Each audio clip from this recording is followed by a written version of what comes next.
Зимой в горах рядом с городом Аспен, штат Колорадо, опытный лесной смотритель по имени Джеймс Хадсон заметил тонкую струйку дыма над старой охотничьей хижиной. Домик давно считался заброшенным после смерти прежнего хозяина, и появление дыма посреди суровой зимы показалось ему странным. Джеймс решил проверить, кто мог поселиться в таком опасном месте.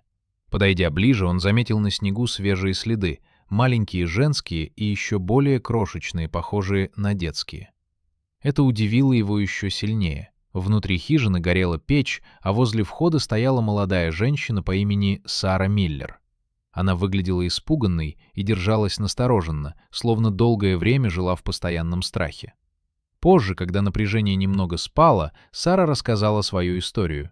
Несколько месяцев назад она потеряла маленького сына Лиама в автомобильной аварии в Денвере.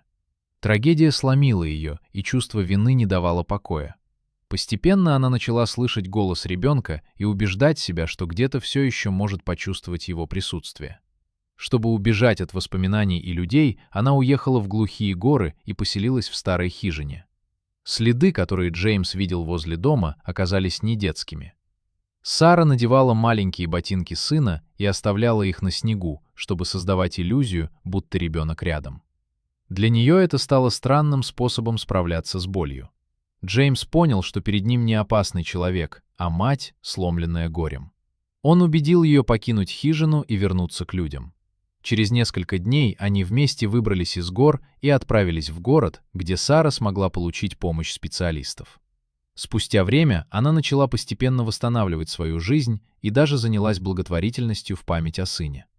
А Джеймс, проходя весной мимо той самой хижины, заметил у порога дикие цветы и подумал о том, что жизнь все равно продолжает пробиваться даже там, где когда-то казалось, что все остановилось. Вот такая удивительная история. Дорогие друзья, напишите в комментариях, откуда вы смотрите это видео. А если вам понравилась история, то поставьте лайк, а также подписывайтесь на канал. Впереди еще много интересного.